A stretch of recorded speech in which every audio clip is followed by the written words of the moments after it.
here we go, folks. Hello, my friends.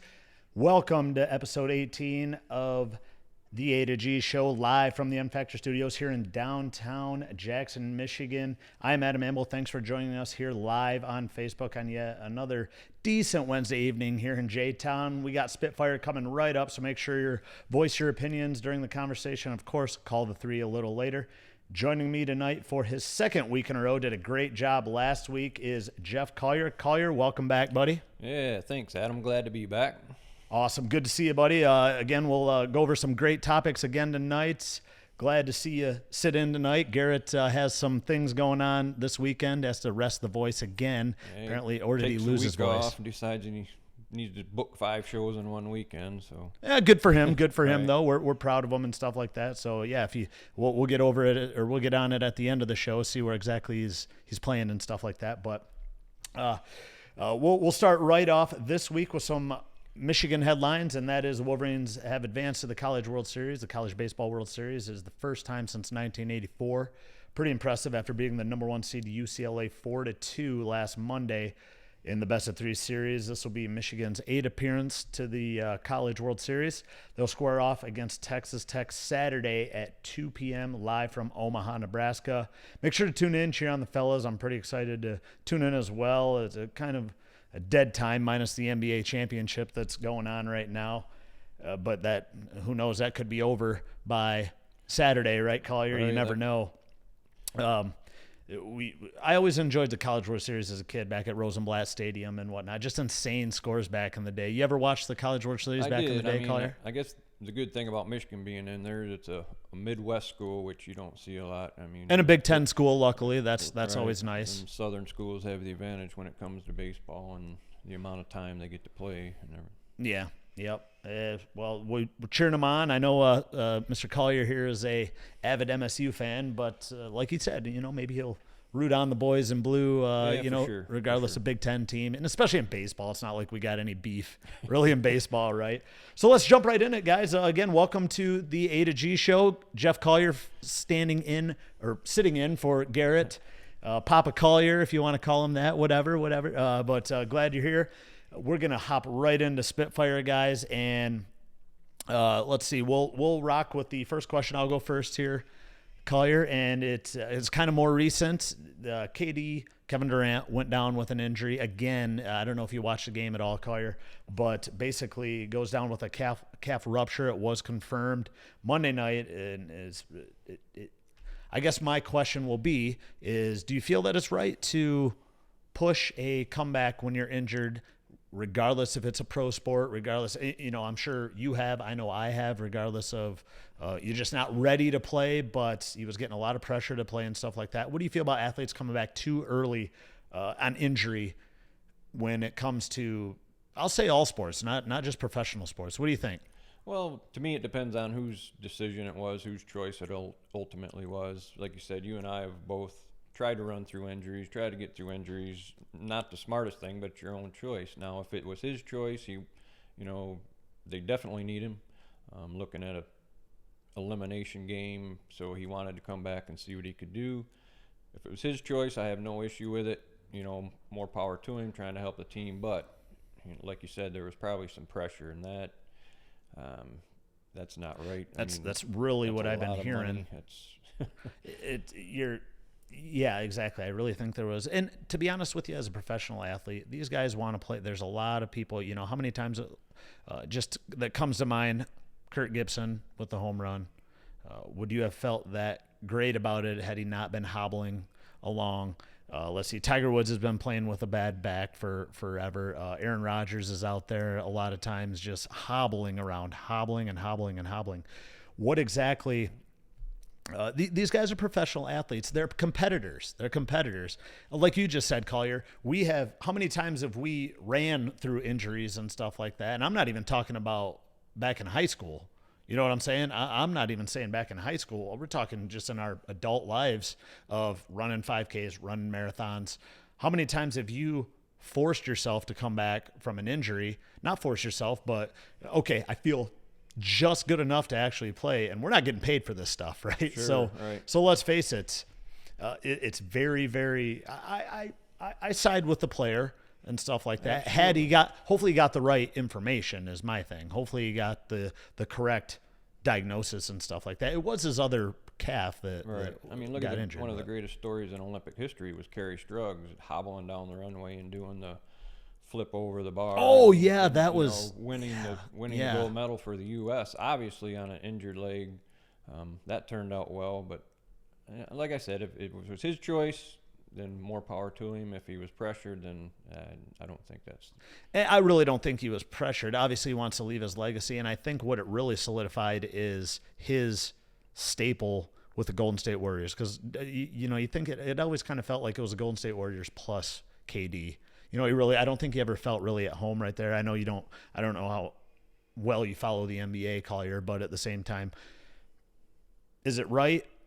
If he was given the correct information from the doctors and stuff like that, these guys aren't doctors, obviously. The players aren't doctors, and they're competitors. So get out there. They're going to want to play, especially it's the championship. I could see if it'd be a little different if it was a regular season game and stuff like that. Of course, you rest and whatnot. But I really think that he made the right choice. And like I said, it's for the championship. These guys all out there working their butts off. This is what they've worked for all season. Come on, this has to be this is a no-brainer to me. If you can play on it, the whole team is injured. So everyone is pretty much injured. Yeah, somewhere, right? Which goes on to, and I think we've had this discussion before of how are these seasons too long and stuff like that, regular seasons. But let us know your thoughts, guys. Again, hello to everyone.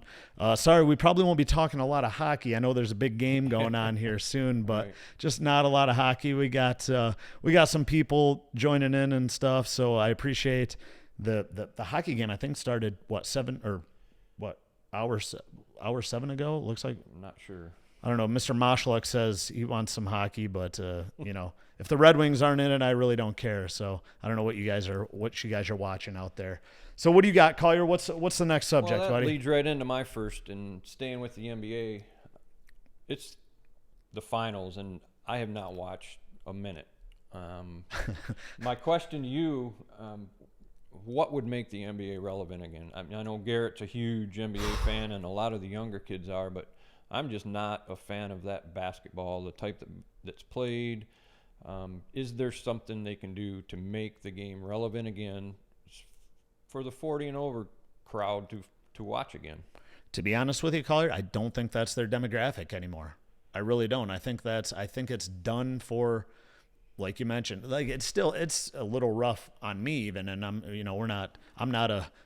not 40 yet, folks, but hopefully I make it. There's nothing that, because you're absolutely right. I totally agree. I don't like the basketball that is played in the NBA right now. The Warriors were kind of a breath of fresh air because they kind of played a little team basketball. Right. I love the Pistons back when they won it because that was team basketball and stuff like that. Kind of exciting or I'm not going to say exciting to watch, but I really think the kids nowadays, the younger generations and stuff, millennials, whatever you want to call them, I really think that they enjoy this one-on-one style of play and the Hardens and stuff, and it's probably tough for you to even talk about it because but are they going to the games or are they just watching?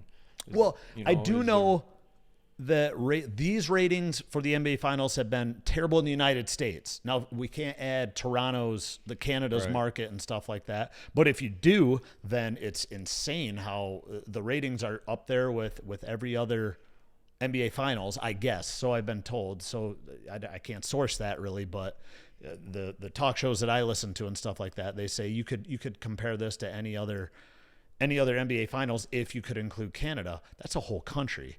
That's a whole country on one team. Right. So let's face it, there's no LeBron in the finals, which people are probably bummed about. That kind of sucks, right?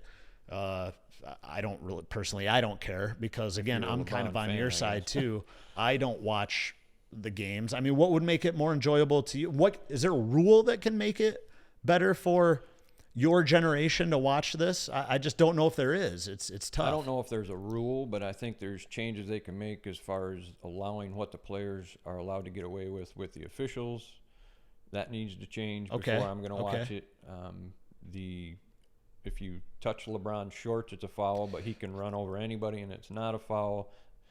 In my opinion, Michael Jordan set the stage. I was just going to ask. Don't you think that was kind of a Michael Jordan thing? The Jordan rule? Right, and I think that's ever since then, the audiences have gone down. The stands are not as full. It's just not an enjoyable game for me to watch anymore. And basketball's my favorite game to watch on television. Is it College really? See, I basketball, didn't know by that. far, So, yeah. So okay, well, that does and I would agree with you, but I would disagree on this. I think the stadiums, just because we're Pistons fans, and Pistons, the Little Caesars Arena doesn't fill up. It's tough. It's just not a big market for basketball. Golden State's is still filling up. You know, the good squads and stuff. Philadelphia still fills up. The Celtics, even the Knicks still kind of fill up, and the Knicks have just been terrible for, 2 decades now, pretty much. So it is a good question. I just don't think that the NBA is focusing on the older generation anymore. So I don't think they see it as a problem. Millennials traditionally don't go to the games. They watch it all on TV. That's where you get all the ad money and stuff like that, is on TV. That actually is kind of one of my questions a little later, a little debate. But I really think that I think the NBA as a whole really doesn't care anymore, because they're looking at the newer generation. They're trying to get everything, accustomed to the younger, and this is what they like. Like you mentioned, G loves the NBA they're games. still selling jerseys. And yeah, exactly. Shoe deals are off deals the are charts huge, and stuff. right. So I really think that I think there is no rule that can change it, simply because I don't think they want to.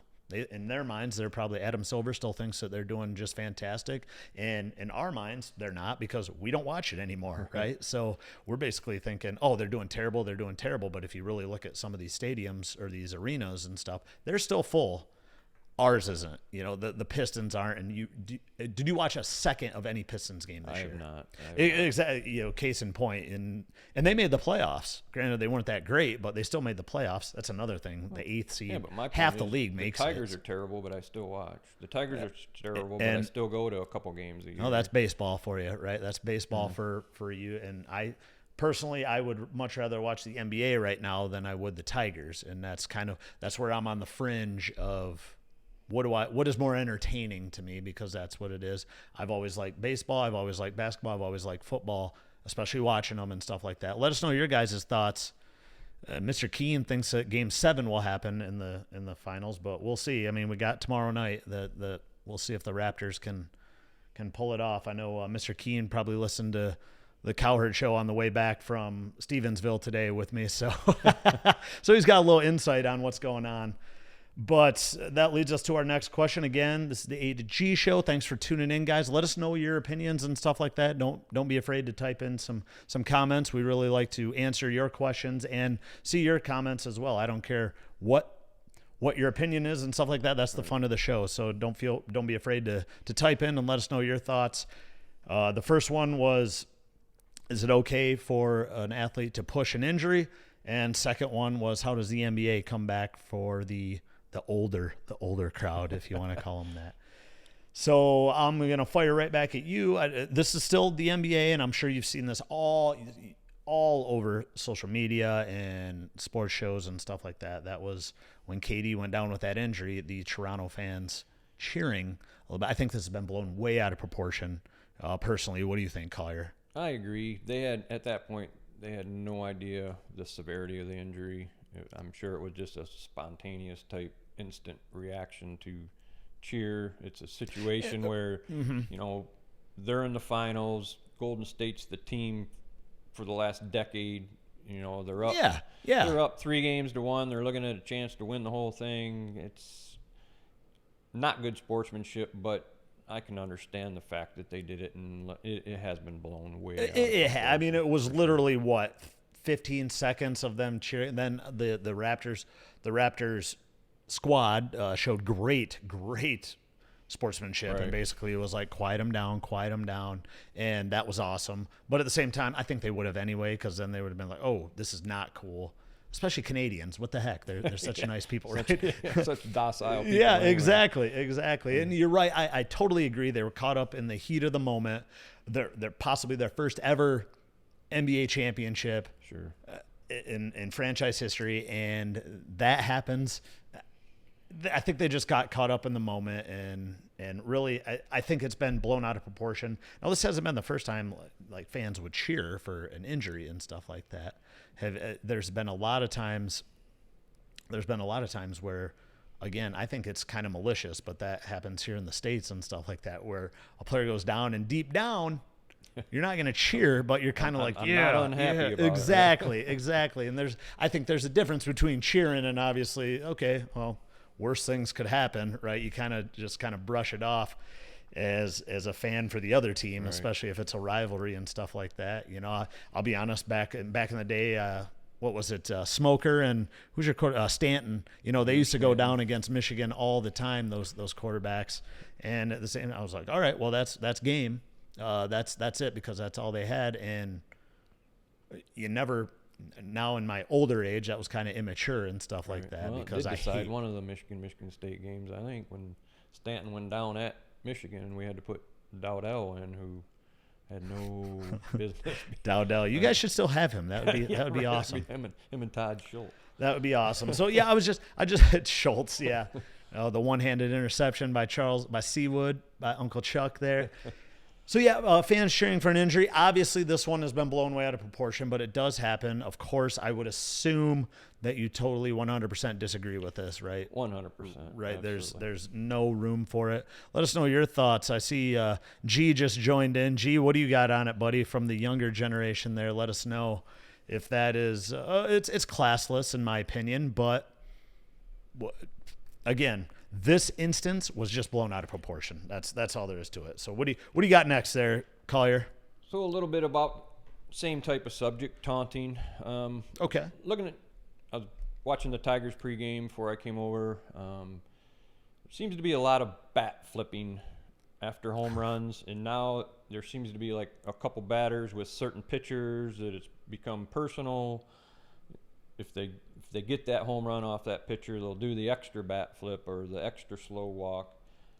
What's your take on the bat flip to begin with? Is it taunting? Is it going over the top? Or are pitchers just being too sensitive nowadays? I think it's both. I really think. Oh no, let me rephrase that. One, we talked about NBA basketball and how they get fans back.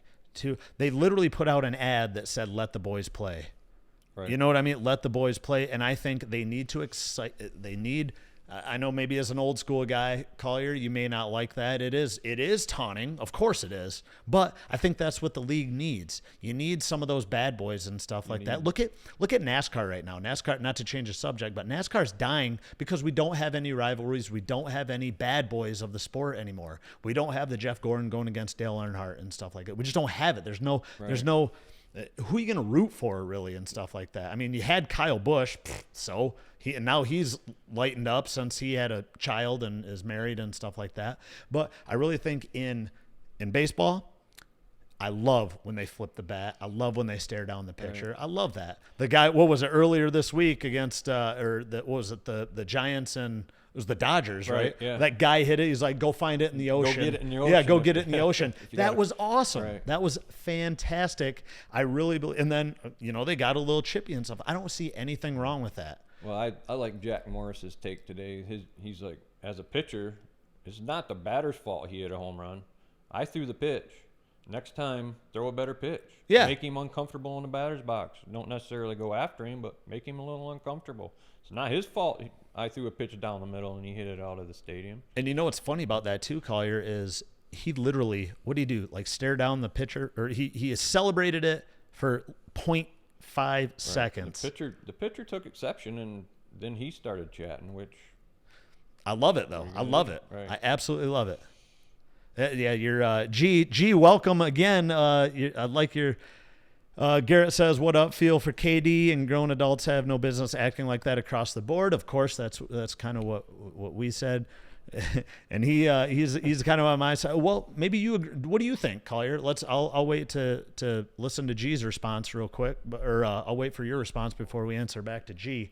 What do you think about flipping the bat and stuff like that? Flipping the bats. I mean, watch some of Reggie Jackson's home runs.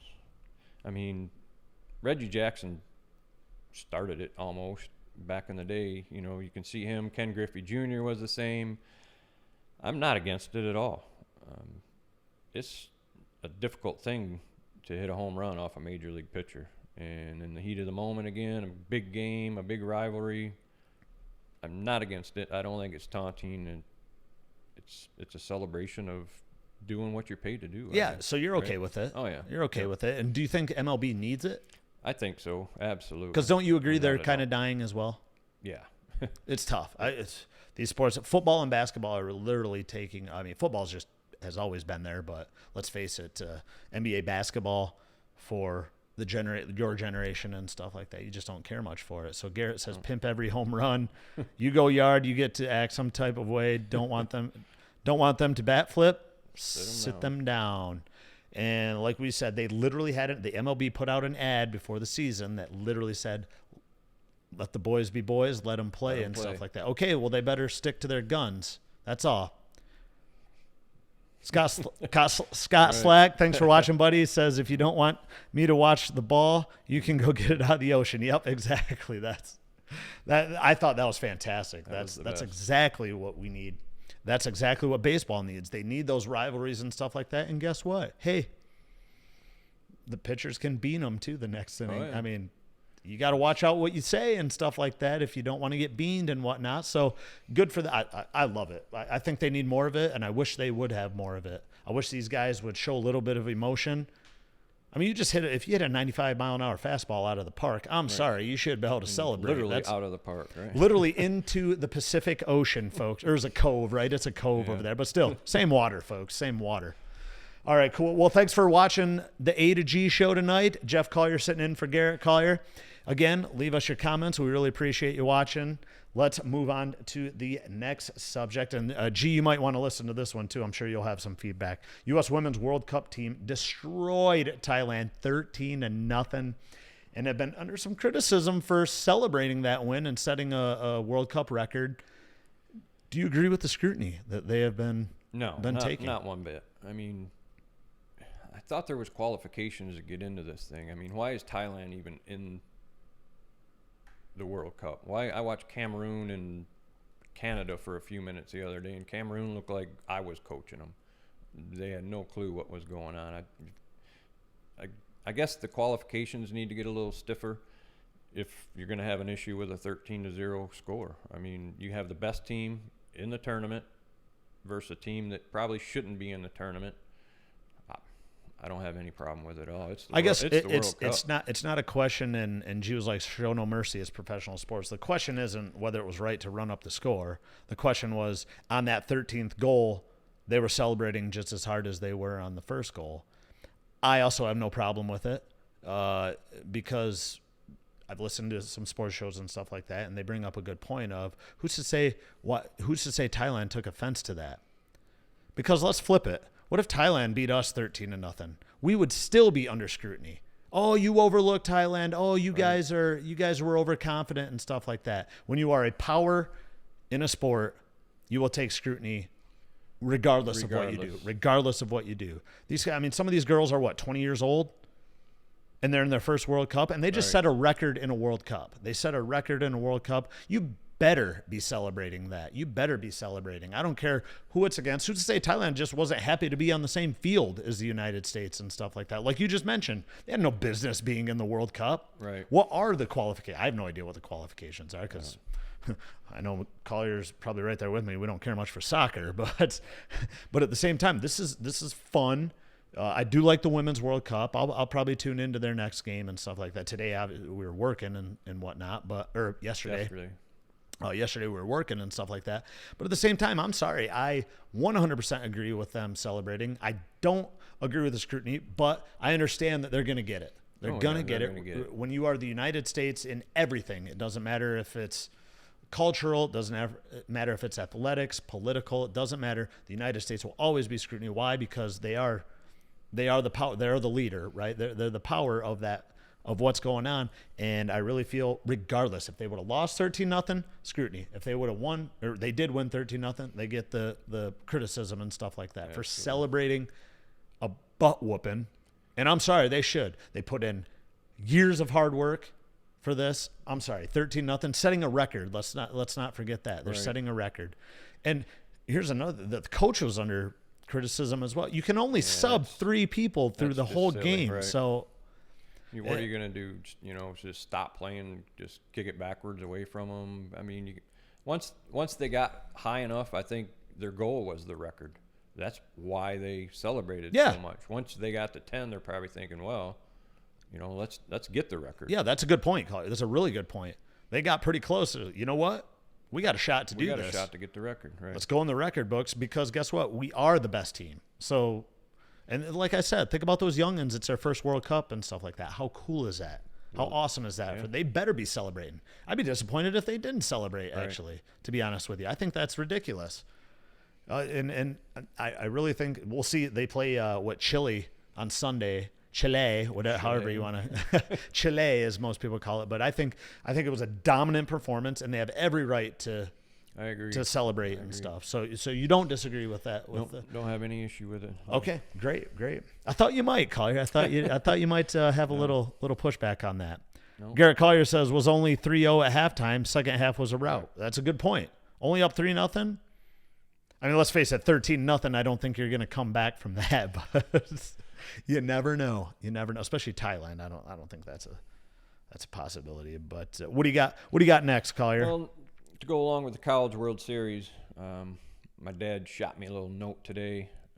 He watched last week's show, and he's like, I got a question for you about the college and the use of the metal bat. Oh, okay. He said, okay.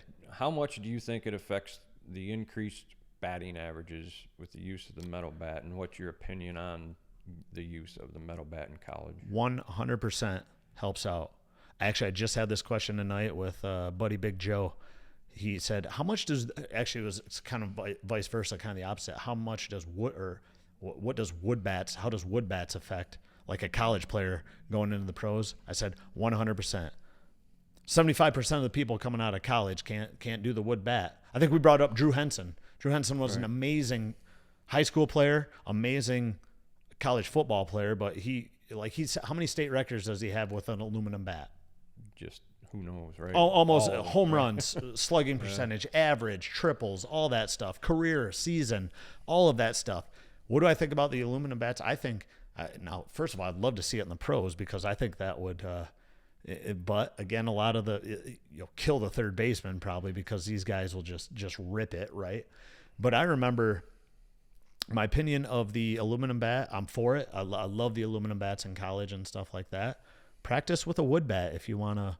I mean, right. if you want to get ready for or minor leagues and the pros, practice with a wood bat, and then go up to bat with a aluminum bat. And if you're in college and stuff like that, I mean, what's your thoughts on that, Collier? Well, I agree. It does help the batting average 100%. I mean, the speed of the ball coming off the bat. A lot of people don't realize this. The sweet spot on aluminum bat is much greater. It's large. Yes. Much larger. Yes. You can miss a little bit and still hit the ball hard. But I think, in my opinion, part of the raised averages in college is they don't see top pitchers. I mean, how many top high school pitchers go to college? That's a real good point. No, they get drafted. They go through the farm system. Yes. Where the position players, the top position players, a lot more of them will go to college. So they don't see the pitching that they see once they get to the major leagues, obviously. That's a real good point, which Collier. Also elevates the college batting averages. But the metal bat, I saw a couple of shots that were they were in the outfield Look stands out, before, you could even. I do love that sound, though. Oh, yeah. The ting, the little ting, and you can tell they just crushed it. But, yeah, I mean, you got to think about safety, too. So you got to think about safety for the pitcher, safety for the third baseman. They can't control that, though, the speed it comes off. They have changed the bats over the last 10 years. They have. That's kind of what I was going to go to. I mentioned how I love the College World Series back at Rosenblatt. This was when I was real young, and there were games, 29-27. We're talking 20 home runs in a game. These guys, I mean, that's a little sarcastic, but just the runs. I remember one College World Series, like the championship game was literally, it was 29-27 was the run and stuff. And they started changing the bat after that because this is not, I mean, they're still changing it in high school and stuff like that every year. I mean, it changed when I was in high school over my 4-year stint in hie school. They changed the weight differential to the length and stuff like that. It went from -5 to -3. If you had a 33-inch bat, it had to be 30 ounces or 30 whatever. So I really think obviously the aluminum bat helps out all that stuff, but you I do like the point of they're also facing weaker pitching Right. in college. Because I think you're right. These guys go, if you are an elite high school pitcher, you probably go right through the farm system and stuff like that. Yeah. So I do not disagree with that. I think that's a really good point. This is something we'll move on to the next one. Again, thanks for joining us, the A to G show. Jeff Collier sitting in for G tonight. I'm Adam Amble. Thanks for joining us. Make sure you keep leaving your comments and stuff like that. Really appreciate it. Get us stirring up a little bit, guys. Let's hear some questions and your opinions and stuff like that. Mr. Keene says 2-0 St. Louis Blues. 11. Well, that game's over because it's hockey, so it's almost as bad as soccer. So in terms of scoring and whatnot, So sorry for all you hockey fans. Over there. Yeah. Sorry for all you hockey fans that are on there. Just kidding. If the Red Wings were in it, I'd be all about it. But this one's kind of right up your alley, Collier. I'm gonna say horse racing, but all animal racing events. Do you find them cruel? Are they cruel to the animals during the events? And I know you this kind of hits home to you. For go ahead and tell your story of what because you used to train. Right. A lot of racing Standard horses bred, and stuff. Sure. Yep. Harness horses. It is not cruel to the animals in any way if it is done in the right way. Well, I guess that brings up the question. But how many people right. do it the right way? And you like I said, you have some background on this. Control it? How do you do it the right way? I have no idea. It's a difficult sport to control. There's so many variables that are behind the scenes that you can't control. It's, you got jockey and trainer discussions on how they want to race the horse. You've got jockey to jockey discussions. You've got trainers that don't train the horses properly. There's drugging in horse racing just as there is in people racing. Is that doping? Yeah, sure. Yep. Is it legal? No, absolutely not. Yeah. So you cannot pump up a horse with, what do they pump up a horse with, like, say, before the Kentucky Derby? Because how do they control these horses? I just have no idea.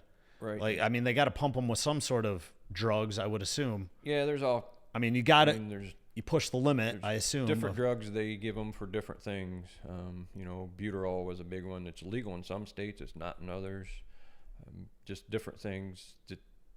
The trainers know how to do, what to do, when to do it, and how to get away with it to some point. Now, when I was training race horses and standardbreds, the first two horses automatically went to what we call the spit barn. Oh, okay. If you get first or second, they went in.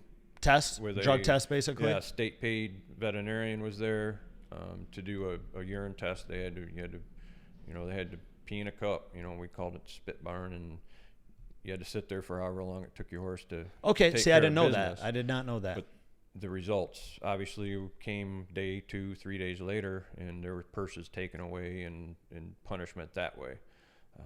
But if you want to finish third or fourth and cruise along and make the money, you might not get caught. But that's not the only cruelty. Cruelty in how they're training them, how much they're training them, when they're training them, forcing them on. Right. What about like after the races? I know in years past, a lot of times like a horse breaks its leg or something like that. Is that overblown at all? Or I mean, why do they put these horses down when? It did not happen that much on the standardbred level, more on the thoroughbred. I think the animals are so big and strong, but their legs just aren't made sometimes to take it. At the Kentucky Derby level, Preakness level, they pay a lot for them horses, and those horses get treated very well. Oh, they're probably like kings and queens, right? There's just not the, punishment or it's not that sport at that level. They get treated well. They get fed, padded stalls, get treated just great. It's at the mid-level where. But what did I know? When was it? Probably 8-9 years ago when the horse had a stress fracture or whatever in the leg, and they had to put it down. And of course, it comes to a point. Why do they do that? Is the horse going to be usable for anything?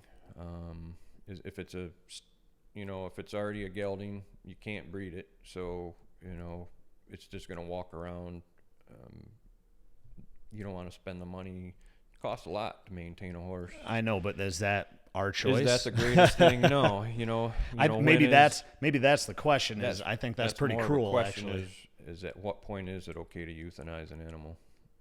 Yeah. That goes into a whole different discussion, I think. What about Jenna Michelle Maddox? What about greyhound racing?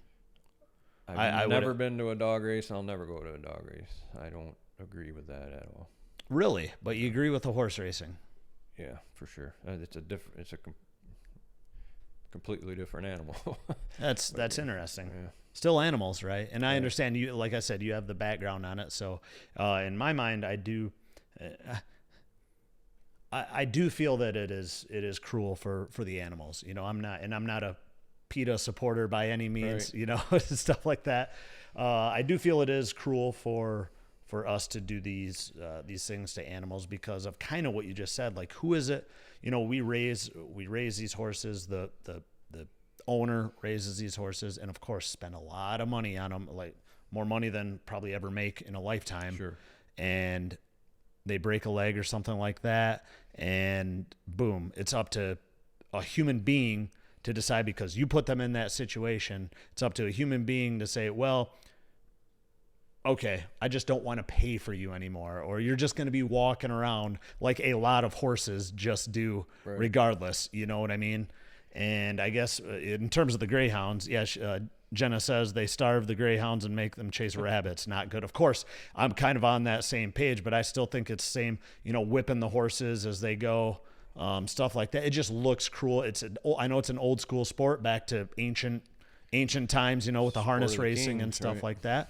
But again, I really think that it is cruel to the animal. I know they do pump them with a bunch of, regardless if it's legal or not, they pump them full of certain chemicals and stuff like that, especially right before the drop of the gate, right, and stuff like that to calm them down. Or do you pump them with something to get their heart rates going and stuff like that? I mean, do you feel? I mean, it's illegal for example, an NBA player to shoot themselves up with adrenaline right before a game. It's illegal. You can't do that. Now, will they get caught? Who knows? Maybe not. Right? Who knows? Because like in the NFL, you could do steroids for crying out loud because they need them.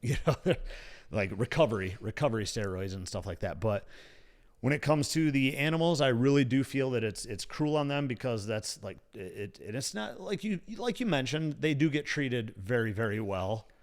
But I go back to the fact is it's still up to a human at the end of the day to say, you know what, you're just not worth it to me anymore. So let's put you down. And could you do that? People consider like dogs as a part of their family and stuff like that. For a fact that if you had a dog that was with you for 10 to 15 years, right, you're not putting that dog down unless one, it's going to cost you thousands of dollars to fix. Two, the dog is actually literally suffering, right, or three, I guess that's the only really two reasons that you would actually put the dog down. For a fact you would fight for that dog to stay alive. I just think horse racing done properly is not cruel at all. Horses, even with them whipping them and stuff like that. There's no difference in that and a quarter horse that you're going to take out and a cowboy's going to work on a ranch. I mean, there's no difference. That's what the horse is bred to do. These thoroughbreds are bred to race. That's what they want to do. I mean, if you get behind a horse that really wants to race, you can tell there's a difference. And if they're treated right, you do it right. To me, there's no cruelty in it. Okay, well, fair enough. I like that. That's a good discussion right there. What do you got next? We got time for probably one more before some Call the Three folks. Again, thanks for joining us tonight on the A to G show. Appreciate your comments and everything like that. Let's roll with one more. Collier, I think we got time for one more. We got the U.S. Open men's golf tournament coming up this weekend. I know you're is it really this weekend? I know you're not a huge fan, but the U.S. Open always tends to set the course up where it's almost impossible for these professionals to even shoot under par. Yeah, I have noticed that. I have noticed that. Whether it's they make the greens just ridiculously fast, they put the pins in positions that are impossible to get to, the rough's long. Are you more in favor of watching golf watching those professionals struggle like you and I struggle when we go to the golf course to make par? Or are you, would you rather see the score -2 or would you rather see the winning score -16? Honestly, I would say this is kind of a cop out, but I like it right in between. One, I don't like to see him struggle. I don't like those even scores and stuff like that. And two, I don't like it when it's a -20 something over the weekend. Right. Over the weekend, obviously not in one round. The reason I say that is because, one, these guys are obviously the best in the world. It's fantastic to see, but I want to watch them pull off amazing shots, but I don't want it to look easy for him either. Like the -20 over the weekend, I think that's just them just poking at the stick and stuff like that. Like you mentioned, pin location, easy, Right. Not a lot of weather obviously plays a huge factor in it, but I just feel when it comes to like the U.S. Open, and it's funny you mentioned that because I do notice that every year it seems like they set up the course, and is it normally a pretty tough course? It moves, but yeah, it's normally a tough course. This is Pebble Beach, normally not one of the tougher ones because of the length that Pebble Beach is. So what is it? Is it just like But pin placement and stuff like that? They will make the pins in spots, and they can control how much water's on the green, how fast they're going, if they'll receive a ball into certain spots, and so they can make it difficult. But Tiger went, I want to say, 15 under at Pebble Beach in 2000 or somewhere. Somebody can look it up, but I think he was went that pretty, the winning score? He went pretty low. The rest of the players didn't fare so well, but I just like to see if you play well, you have a chance on Saturday and Sunday to score decent. You get down by 4 or 5 strokes. If a good score is even par, you really can't make a whole lot up. But if a good score is 5 under, then you can make up some ground. It makes, to me, better viewing, which golf's for most people is hard to watch. But I can watch it all. I day do long. like the Master or the majors. I do like the majors, but that's another good point too. Saturday and Sunday, you want that come from behind Right. guy. But you're right. If you are at a course where even is the leader and second place is 4 strokes behind going into Sunday, you're probably like, oh, not a chance. No, Yeah, it's gonna be par, maybe bogey here or there, hope right? that the first guy falls apart. Yeah, it just falls apart, which you don't want that. I don't think you would want that, and I wouldn't either.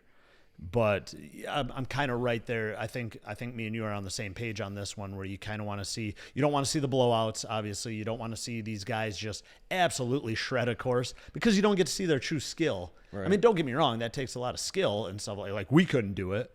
I couldn't do it, obviously, because I'm not that good a golfer. But it's tough to go out there and say, oh well, I can do a under 20 in 4 Right. rounds. No, not a chance. But I also don't want to see. That's a very good point. I like that.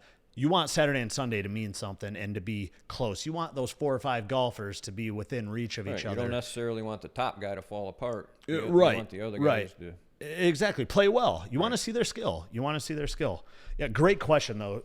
Great question, Collier. All right. Well, that'll do it for Spitfire. Let's rock some Call the 3 tonight. Collier, I'll go first. And these are kind of more personal questions. Again, thanks for joining us tonight, guys, on the A to G show every Wednesday live right here on Facebook at 9 p.m. Really enjoy your comments and stuff like that, so please leave them when you can. We would love to chat it up. This is we like to get together and stuff like that and see what you guys have to say as well. So Call the 3. Here we go. So with the injury to KD, it reminds me of certain injuries that I've had, whether it be a high school, college, recreational, etc. What was the worst injury that you had to endure? I'll say ever that you had to endure, and was just I don't want to say like heartbreaking and stuff like that, but one where it was just you had to, like I said, mine would probably be in high school. But what do you got, Collier? Yeah, I'd have to agree. My senior year in high school, I twisted my ankle. Practice, came down on a guy's foot, and This basketball, Collier? yeah, and it rolled. The only game I didn't start, so that was the roughest part, was hobbling around school for a couple days, knowing that this was on Wednesday, knowing on Friday Probably not going to start and be lucky if I can play at all. Right. So ankle sprains they're tough. Well, I hear they never. I've been lucky enough never to have one, but I've heard they never go away. They never do. I sprained the same ankle playing racquetball my freshman year at college, and racquetball, nice, Collier. Yeah. But, probably my most disappointing injury was that, just from the standpoint that I didn't get to play or start the next game. So. Yeah, so it was actually So I went to a summer basketball camp up there at Central Michigan, and ended up getting tendonitis in my patella tendon there, and it was right before football season. So then this was my junior year, so I had to sit out about 3 games in football, which I guess I wasn't too disappointed about, because then I get my butt kicked back there. But at the same time, you don't want to let down your team and stuff like that. And in Coleman, you play 3 sports. You got to play those 3 sports when they're around. So like the coaches in the town were like, what are you doing playing basketball when football's about to start and stuff like that? So yeah, I had to do a lot of physical therapy and whatnot, ice every day, do the old ice bath where you stick your whole leg in there, and it just kills. Ice bath. Ooh. Well, then, who would have thought, like, running marathons later on and stuff like that, I could endure that. But yeah, that to me was the most disappointing. It probably wasn't the worst one that I've ever had, but in terms of just, I'd never broken a bone. I've dislocated fingers all the time and whatnot. But other than that, it's pretty low key. But just letting down people and stuff, like, because you're playing basketball during football season. What are you doing? Basketball is my favorite sport as well. So my next one. So as most of you know that are watching, Collier is a diehard MSU fan. So kind of a similar question that G and I had a few months ago when it came to Ohio State football. This is obviously football, but in regards to MSU, would you rather beat Michigan and have like a 500 season, or lose to Michigan and still head to like the Big Ten championship game or something like that? See, this was tough for us. Yeah, that's a tough question. Football, I would rather go to the Big Ten championship and lose to Michigan. Only because if you talk to anybody in the state of Michigan other than state fans, that's what's expected. Michigan's a football school. They're historically one of the top football schools.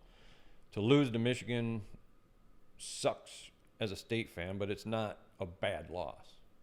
So if I lose to Michigan and I go to the Big Ten championship and beat, Northwestern or who's ever in the other side, and right, because odds are that'd be your only loss in the Big Ten. That's going to be a good year, right? Yeah, I mean, think about it. You maybe only have 2 losses at that point going into the Big Ten, maybe a non-conference loss, but other than that, if you're going to Big Ten championship in the East, 1 loss will probably not going to destroy you, because it's so tough with the guys. But I'm not going to lie, beating Michigan 2 games in basketball and then losing in the Big Ten championship.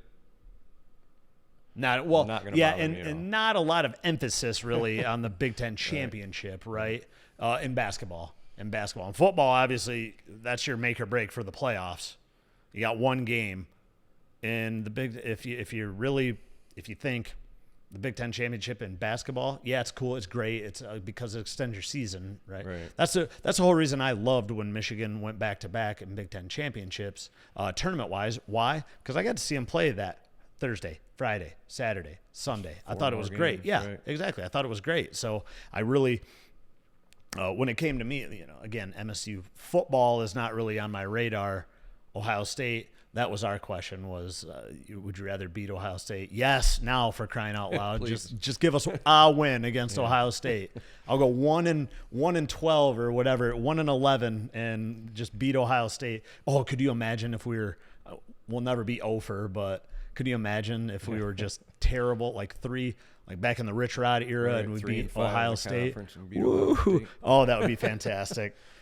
All right, buddy. So the third one, there's been some incredible sporting events that you've probably watched on TV over the years, over your life there, Collier. I'm just curious on, do you have a favorite one that really sticks out that you've watched on watched on TV. I know there's probably just a handful of them that you remember, but one that really sticks out. The 2000 national championship for Michigan State. Okay. By far. Okay. Great one. Yep. Pretty easy answer. That was a great year. They had a great year. Watched the very first game of the series over at a friend of mine's house, and of the Final Four, and then it was just that final game. I stayed home. At a game like that, I can't go out. I've got to be on my couch in front of my television, where I can mute it, go in the other room, whatever I got to do. Get a little frustrated. You're okay. But that was that Florida, right? They played Florida that year. Yep. That was good. I mean, that was a good squad. I actually enjoyed that game myself. I was actually not as much of a hater for the Sparties as I have been in my adult life. But yeah, I thought that was a great game. Which had Mateen Cleaves, Mo Pete.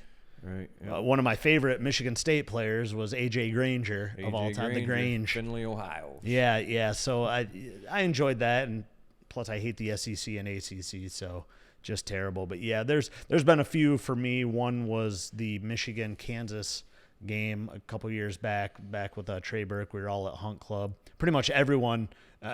Were you there, Collier? Yes, I think everyone was there. Yeah, like everyone that we knew. Remember, we filled that place. That it was packed. Front and back. Yeah. Trey Burke hit that three from about 8 feet behind the 3-point line. Sends it into OT. We win it. I'm sorry, that was, and the whole bar just went nuts. I don't know. Maybe you even went nuts, Collier, because I know Michigan State had to play Duke the game after that, right? Yep.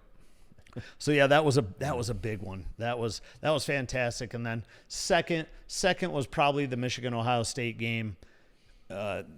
Actually, second was probably the Michigan-Ohio State game back in 97. That was really cool. And then the Michigan State, what was it, like the 3 overtime game with Braylon Edwards, that went late into the night and stuff, back before Michigan had lights at the field. Remember, they had to bring in the portables and whatnot.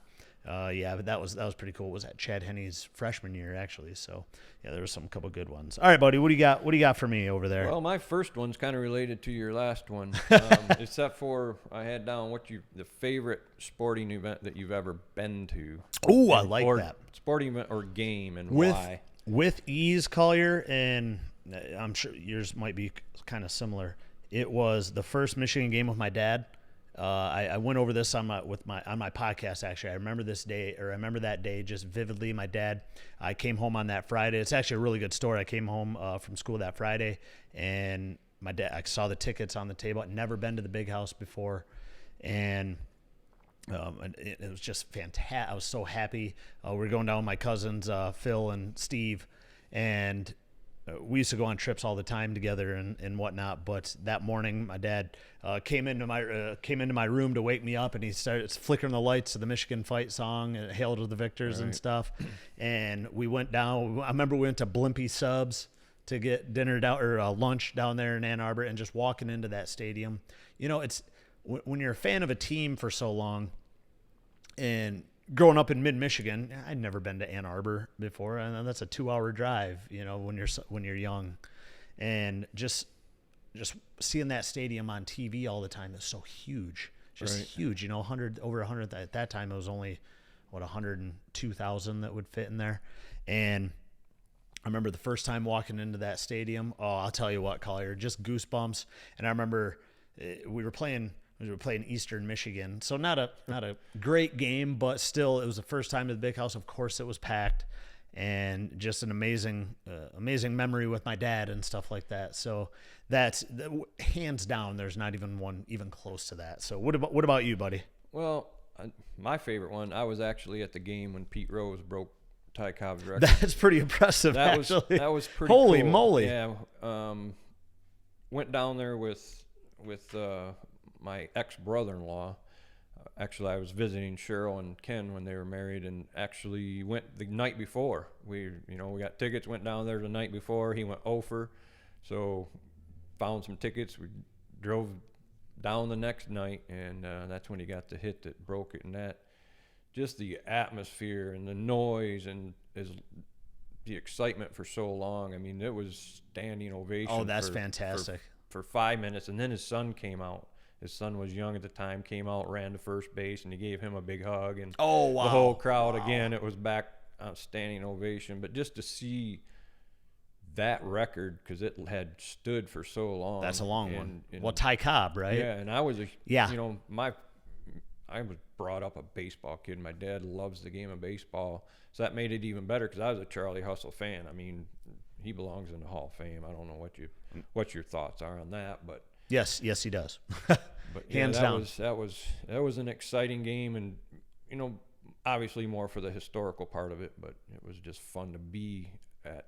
Oh, that's a real good one. Yeah, that's like history. Actually, Zach French, I have two. I was there when Steve Yzerman scored his 500th goal, and when Robert Tractor Trailer shattered the backboard, both games with his dad. Yeah, I know how that goes. James Miller says, when are you guys going to talk about The Bachelorette? It's a good question, James. Maybe next week, buddy. We'll give it a shot. I don't know. What's The Bachelorette? I don't know. What's that? I thought it was Baccarat or something. Yeah, he spelled it wrong. Yeah. Is that Bachelorette? I don't know. Whatever. You're going to have to elaborate on that one, James. Sorry, buddy. What do you got next? All right. What's your favorite NASCAR race? Are you in favor of road courses? Yes, I am deeply in favor of road courses. I think they're my favorite race that I've been to, or just the favorite race to watch. It's got to be the Daytona 500. I love restrictor plate racing. I think it's way more exciting for the fans because they don't get spread out. Actually, Michigan last weekend was pretty cool because it was all drafting and stuff like that. Did you see it? I watched see it at all, Collier? Probably the last 40 laps or something. Yeah, that's first. Like normally the leader, when he gets out in the clean air, can put quite a gap on people. Not this time. But yeah, definitely I am in favor of road courses. I think it shows the driver's true skill. And also because if they put those cameras down there on their pedals now, and you see them just work the throttle and the clutch and everything like that, just nonstop. A lot of people don't realize that. Why you're going 100 and some miles an hour in a box, folks. This is not an Indy car. This is not an F1 car. Those things are not made to handle going around those corners at 120 miles an hour, and they make it look just easy for, 80 laps most of the time. Like Watkins Glen and Sonoma are roughly around that. But what are your thoughts on those? I like road courses. I brought it up because when I was watching the end of the Michigan race, there was a guy sitting next to me, and he hates them. He's like, thinks they're boring and really they don't belong, and probably won't even watch this weekend. But he considers himself a NASCAR fan, and I disagreed. I mean, to me, it's more skill. Even the pitting strategy is a little bit different, and what they have to go through to figure that out. Yep. And I used to love the battles. I mean, Jeff Gordon was a great road course racer. Yeah, he was my favorite driver. So watching him and Tony Stewart and another good battles, road course. Well, and then like we talked before, Collier, NASCAR just doesn't have a rivalry anymore. There's not. I mean, you have Kyle Busch, who everybody hates, but they hate him for a wreck. Remember we wrecked? They only hate him for that wreck on Junior back in Richmond, and that was 9 years ago by now. 9 years ago, and they still hate him. And I mean, he's calmed down so much. Even Stewart, towards the end of his career, he used to be a hothead as well, but he kind of calmed down too. All right, buddy, what do you got on the last one though? All right. I mean, everybody from 25 to 40 that played high school sports, always wonder. My question is, who was your favorite high school coach and why? Oh, this is kind of rough. I think we were kind of hosed on.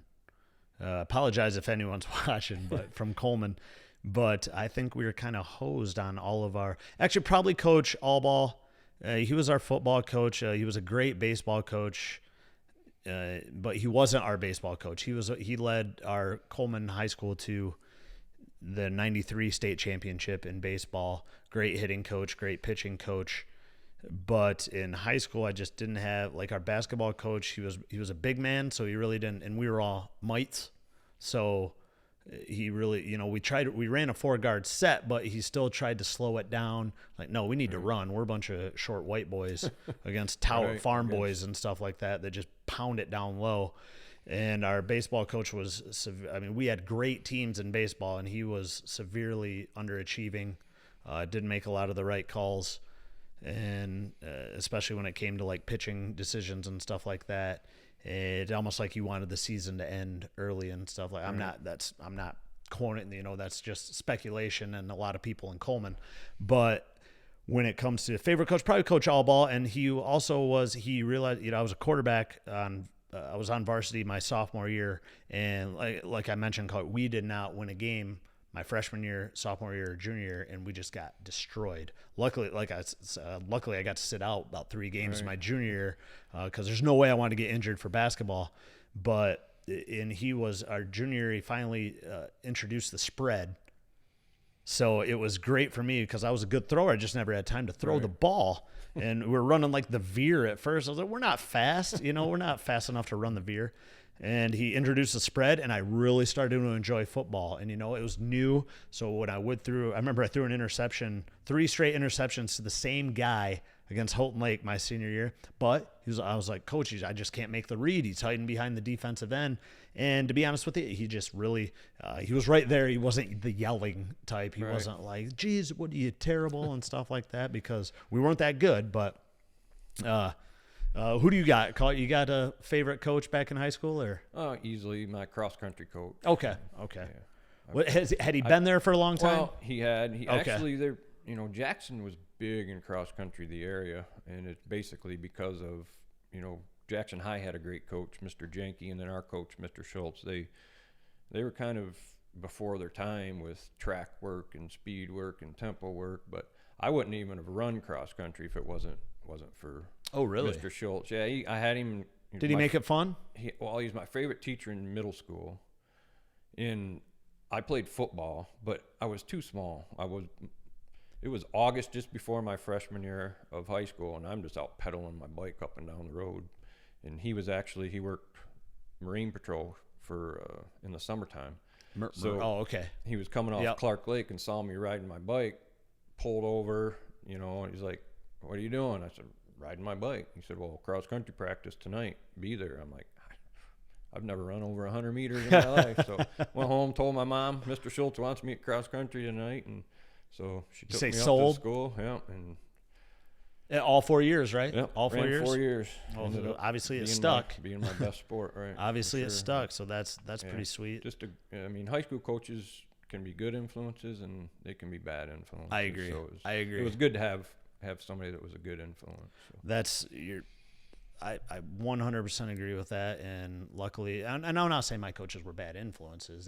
I just don't feel that they were good coaches for high school. Actually, they're really good influences, actually, but good people. Good people, just not the type of style that we really needed, especially in basketball and baseball and stuff like that. So that's fantastic. So we're gonna wrap it up here, folks. Sorry we went a little longer than normal, but let's rock some other quick news. Again, the NBA championship fires back up tomorrow in Oakland, and Toronto's up 3-2, so it should be a fun night tomorrow. Tune into that. If you are into the NBA, I'm sure Mr. Collier will not be tuning into that tomorrow. What do you think? Any luck? Nothing? Tomorrow, Garrett's playing, so yeah, that's done. I bet G's kind of bummed that he's missing it. But I don't know what time the game starts, but I'm sure he'll end up watching. It's late in Oakland, so let's see. We'll be watching. He's done at 10. So. Right on.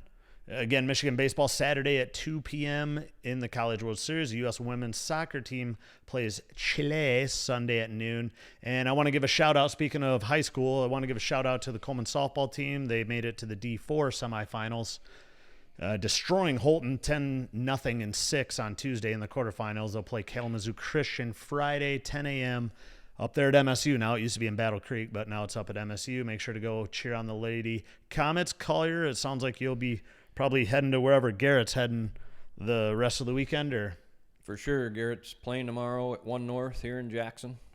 First time there. Come and support him. And then Friday he's actually at a venue up in Grand Rapids, bar called the Knickerbocker. So I've got Friday off work. Garrett doesn't know it, but maybe we can get out and play some golf Friday morning before we head up to Grand Rapids. And ooh. He's playing Saturday as well down at Devil's Lake. So well, if he's still watching, you just let the cat out of the bag, Collier. I'll tell you what. All right, folks. Well, that'll do it for us tonight. Again, sorry we kind of went over by about 5 minutes. No big deal. We appreciate everyone watching. Jeff Collier again tonight. It was a great time. We really appreciate you guys watching. We really appreciate the comments and stuff like that. So again, that's really appreciated.